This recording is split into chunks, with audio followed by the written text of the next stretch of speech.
Hello my dear viewers, I am Vishwanath. మన సాహిత్యం సహజంగా మన సాహిత్యం ఛానల్లో కవిత్వం గురించి, కథ గురించి, సాహితీ ప్రస్థానంలో ఉన్నటువంటి దిగ్గజాల గురించి, సాహితీ విశేషాల గురించి తెలియజేస్తుంటాం.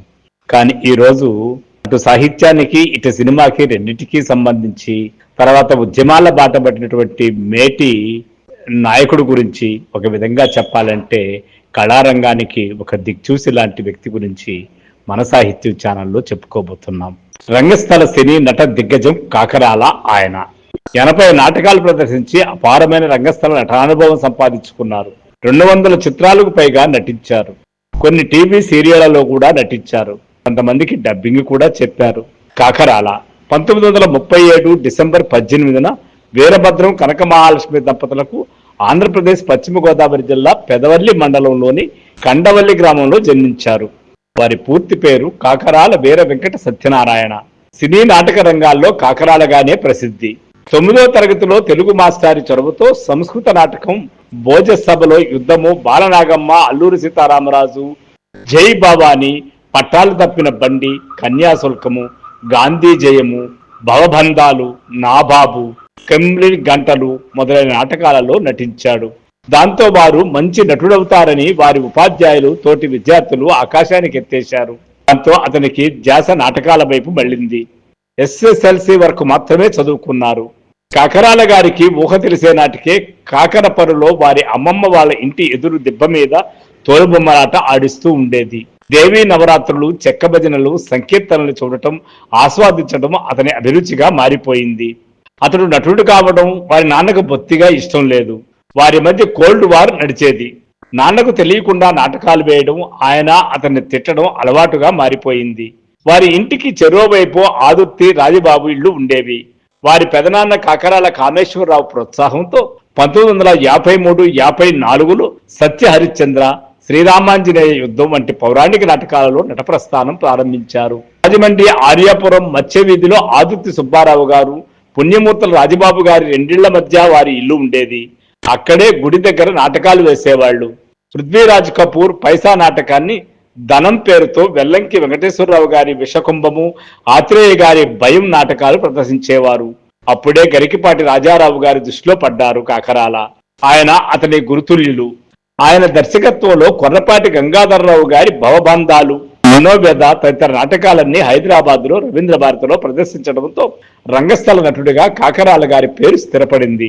ఓ మిత్రుడి సలహాతో కాకరాల నవ్వులు పువ్వులు అనే సినీ పత్రికలో కరెస్పాండెంట్ గా చేరి తరచూ మద్రాసు వెళుతూ ఉండేవారు. 1953లో వివాహం జరిగింది. వారి భార్య పేరు సూర్యకాంతం. వారికి 2 కూతుళ్ళు. కుటుంబాన్ని రాజమండ్రిలోనే ఉంచి రాజారావు గారి ఆహ్వానంతో మద్రాసు చేరారు.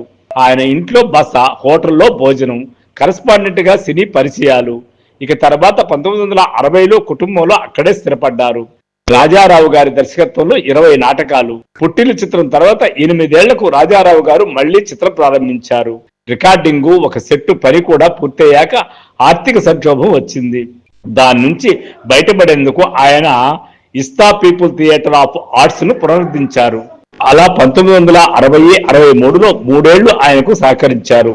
అలా అల్లూరి సీతారామరాజు నాటకంలో సింగన్న పాత్ర, జై భవాని నాటకంలో సర్వ సైన్యాధిపతి, బాజీరావు దేశపాండేగా మద్రాసు, టంగుటూరు, హైదరాబాదు, విశాఖపట్నాల్లో ఆయన దర్శకత్వంలో 20 నాటకాలు వేశారు.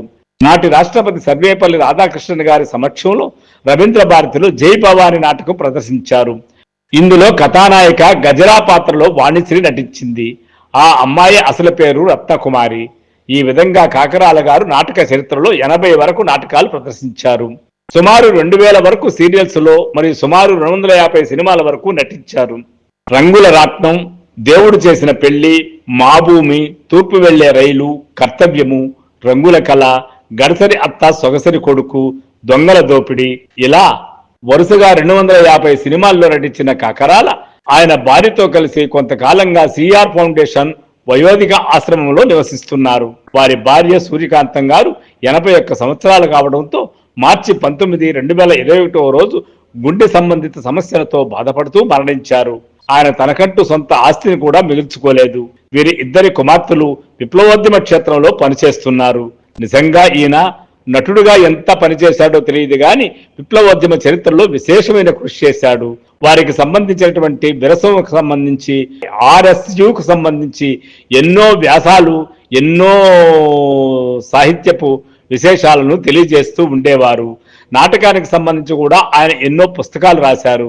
ఈ విధంగా అటు నటుడుగాను ఇటు విప్లవ సాహిత్య ఉద్యమ క్షేత్రంలోనూ విశేషంగా కృషి చేసిన కాకరాల గారు అనుకున్నంత హాయిగా సజావుగా జీవితం సాగకపోవడంతో ఆయన ఎప్పుడూ ఒక ఫెయిల్యూర్ సినిమా నటుడిగానే మిగిలిపోయారు. సో ఫ్రెండ్స్, ఆ కాకరాల విశేషాలు కానీ మీకు నచ్చినట్లయితే, కాకరాల లాంటి వ్యక్తులు సినిమా పరిశ్రమలో ఎంతమంది ఉన్నారో గుండెల మీద చేసుకొని కూడా చెప్పలేని పరిస్థితి. అలాంటి గొప్ప వ్యక్తి గురించి ఇప్పుడు మన సాహిత్యం ఛానల్లో వివరణాత్మకంగా తెలియజేయడంతో మీకు నచ్చినట్లయితే ఈ మన సాహిత్యం ఛానల్ ని సబ్స్క్రైబ్ చేయండి, లైక్ చేయండి, షేర్ చేయండి. Thank you. I am Vishwanath.